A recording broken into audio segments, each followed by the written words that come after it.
E aí, pessoal, tudo bem? Vamos à segunda parte dessa aula.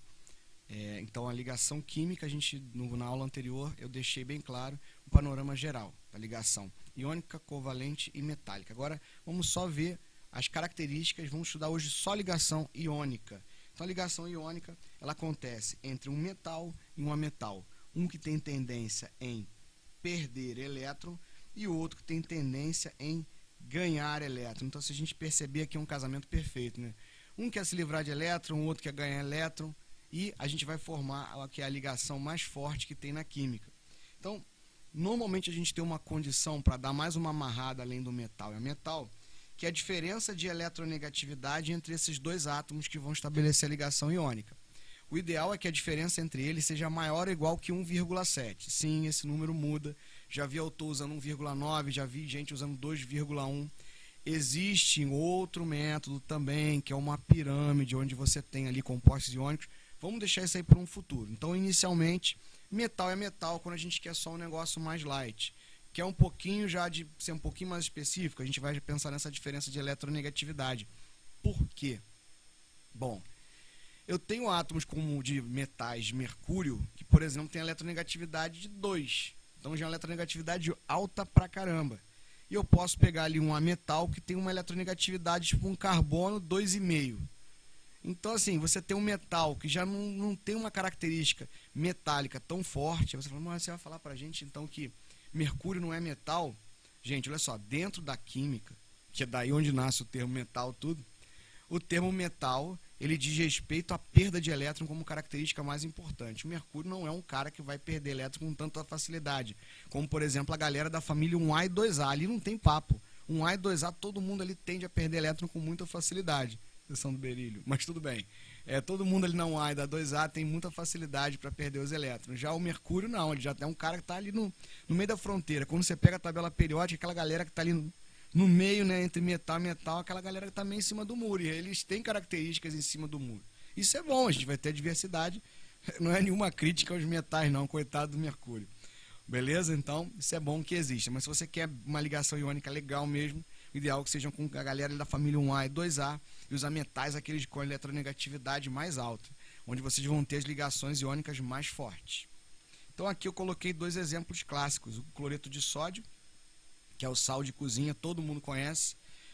Você tem ali uma ligação iônica bem forte, você tem um cara da 7A, um cara da 2A, com uma diferença de eletronegatividade ali que dá mais de 2, né?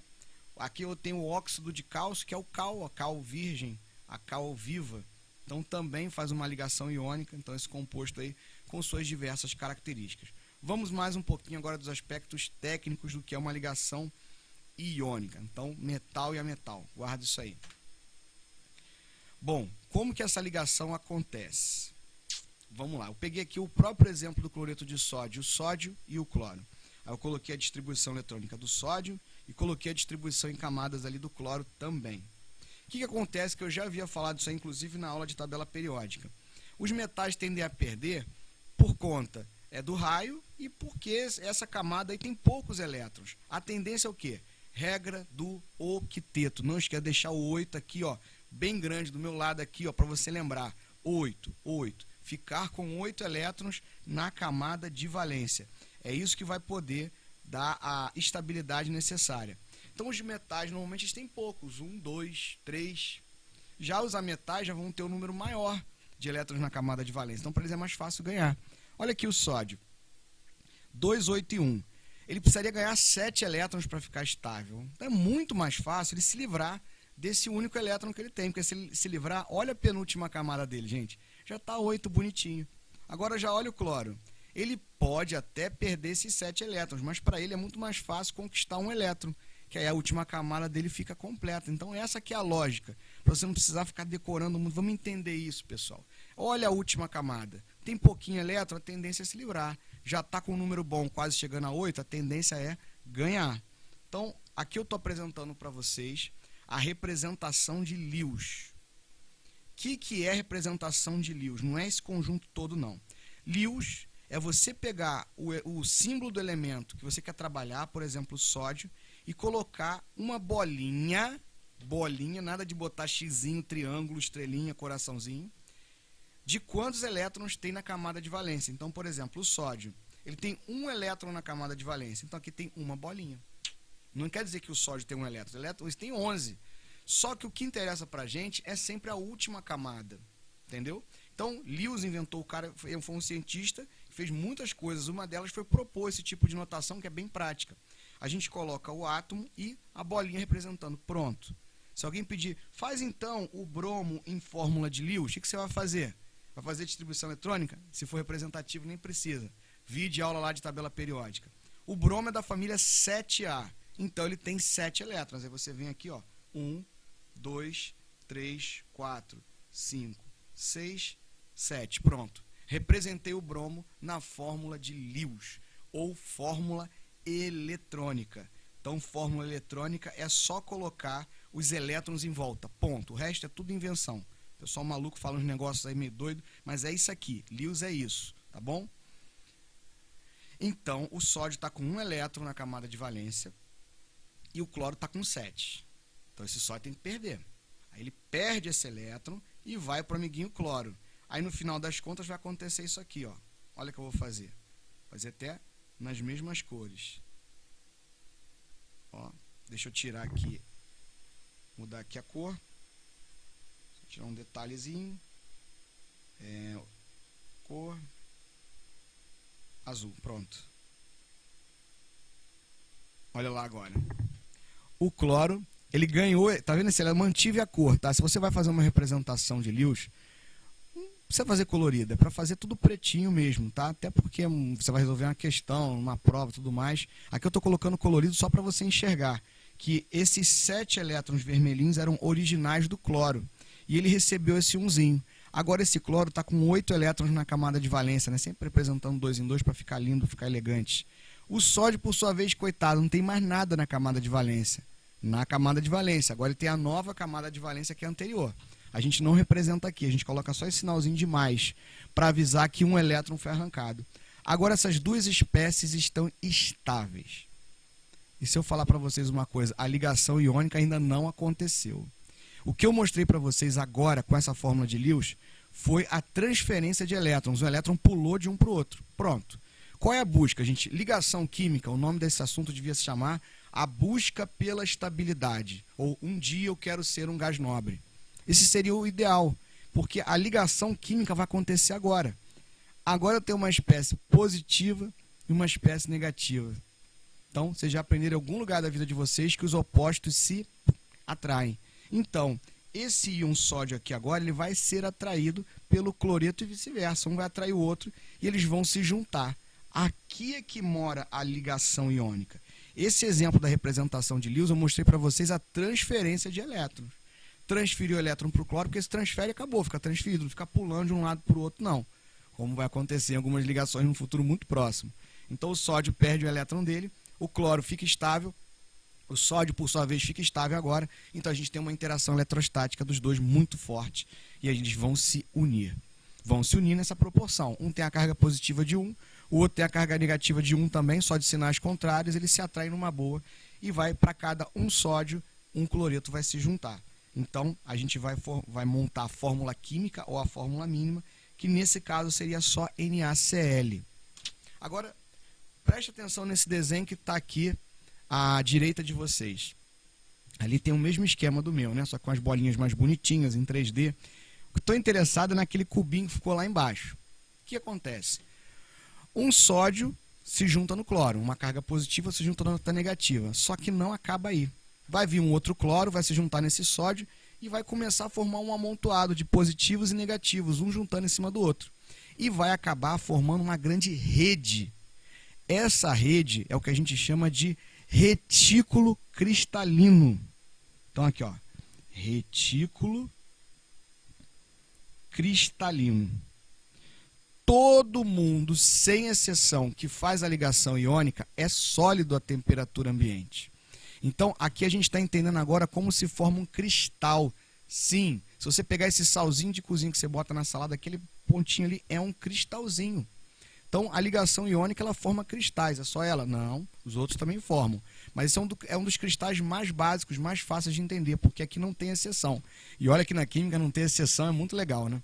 Então você tem um composto iônico, alguém que faz a ligação iônica, ele necessariamente forma um cristal dessa junção de positivo e negativo e forma uma rede que não tem começo, não tem final. Quando você monta alguém que faz a ligação iônica, você não pode chamar de molécula, você vai chamar de composto iônico, tá? Nunca você vai chamar alguém que faz ligação iônica de molécula, porque a molécula é um pacote fechado. E se a gente olhar nesse retículo cristalino aqui, isso aqui não tem começo, não tem meio, não tem fim. Ah, então quer dizer que aquele grãozinho de sal que está na minha cozinha, ele tem começo, tem meio, tem fim. Só que esses átomos são tão pequenos que é um negócio infinito. Gente, uma poeirinha de sal que você está colocando na tua comida, ali tem alguns bilhões e bilhões e bilhões e bilhões de átomos ali dentro.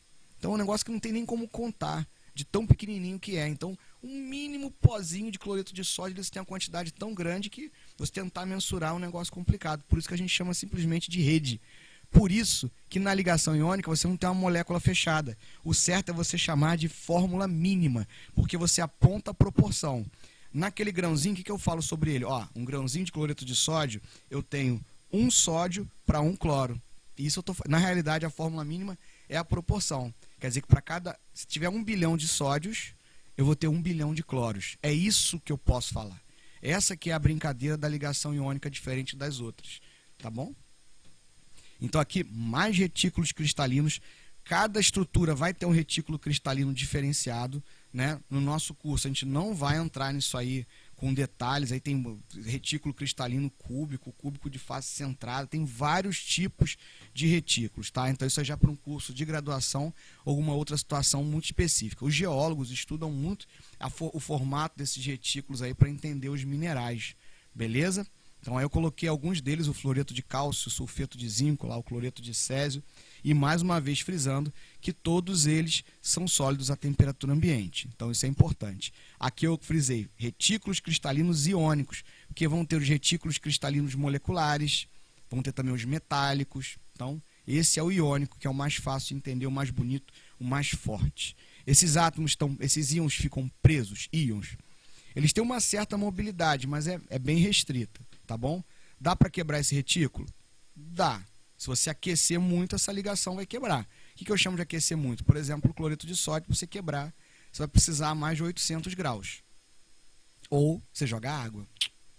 Então, quando você joga água, você quebra. A constante dielétrica da água ela é muito alta, ela acaba quebrando isso aí e acaba dissolvendo, né? Deixando os íons ali soltos na água. Então, tem até uma experiência muito comum, que é você colocar ali o sistema de uma lâmpada. Se você colocar ela só na água, ela não acende. A água não vai ter íon suficiente para acender uma lâmpada. Se você colocar só no sal puro, também não acende. Agora, se você colocar na água com sal dissolvido, olha lá, ela vai acender como esse desenho aqui. Isso aqui acontece em muitas questões. E qual é a explicação disso? Porque aqui você vai ter os íons livres. Numa questão, você pode usar a palavrinha mobilidade iônica. Essa mobilidade iônica em solução proporciona com que a corrente atravesse um ponto até o outro. Então isso é característico de quem tem íons em solução. A ligação iônica, se ela dissolver em água, não é todo composto iônico que vai dissolver em água, alguns vão até reagir com a água, mas quem consegue ser dissolvido pela água vai gerar uma característica de uma solução que tenha íons, mistura com íons. Isso proporciona com que a luz acenda. Beleza? Mais uma vez lá embaixo, a ligação iônica é mais forte. Já me perguntaram uma vez, nossa, mas então a ligação iônica é fraca, porque você joga água, quebra. Isso não é medida de força de uma ligação química, tá bom? Como que a gente mede se uma ligação é forte ou não? O calor que você tem que dar para ela quebrar. Então, para você quebrar uma ligação, você precisa dar calor. É um processo endotérmico para quebrar. Então, assim que a gente mede se uma ligação é forte ou fraca. Você aquece. Quebrou, opa, quebrou, beleza. Avalia essa força agora. Pô, gastei muita energia. Gastou muita energia? Essa ligação é forte. Gastei pouca energia. Essa ligação é fraca. É assim que a gente mede, não água, tá bom? Senão, o cloreto de sódio ali é fraco porque jogou água e quebrou. Não é assim que funciona, não. Você está menosprezando a água, né? Formação dos íons. Vamos agora a um aspecto mais matemático ali do negócio, que vocês vão precisar também estar por dentro disso. Primeiro, na maioria das vezes você não vai precisar fazer a distribuição eletrônica. Basta você consultar na tabela periódica a família. E de preferência não, você vai pesquisar aquela que tem a letra A. né? Porque tem aquela de 1 a 18 e aquela que é 1A, 2A, 3B, 4B. Você vai olhar aquela que tem AA. Então, por exemplo, o sódio é da família 1A. O cálcio é da família 2A. O alumínio é da família 3A. Óbvio que eu coloquei já esses daqui propositalmente. Então, se o sódio é da família 1A, ele tem um elétron na camada de valência. Aí eu pergunto a vocês, é mais fácil ele ganhar 7 para ficar com 8? Vamos lembrar do 8. É mais fácil ele ganhar 7 ou ele perder 1? Então, todo mundo da família 1A tende a perder 1. Então, todo mundo da família 1A vai ficar 1 mais, ou só mais. O cálcio. Bom, o cálcio é da família 2A. Então, ele tende a ter 2 elétrons na camada de valência. Então, ele vai ganhar 6 ou perder 2. Óbvio que é perder 2.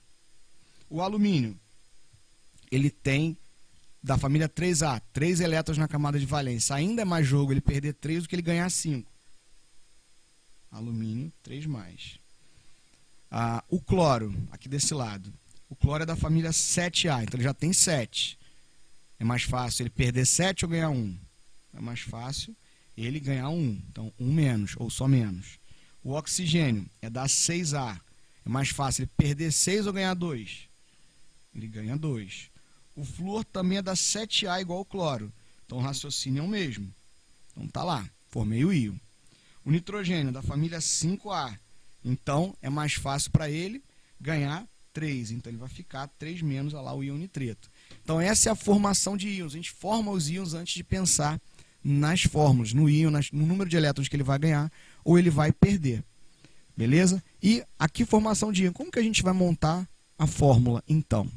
Bom, vamos pegar esse primeiro caso aqui, ó. Vamos montar uma fórmula entre o sódio e o cloro já foi, né? Vamos montar entre o sódio e o oxigênio. Então, vou botar aqui o sódio e vou botar o oxigênio. Segundo esse raciocínio aqui, ó, o sódio tem carga mais 1. Então, mais 1. Vou botar até aqui assim, ó, 1 mais.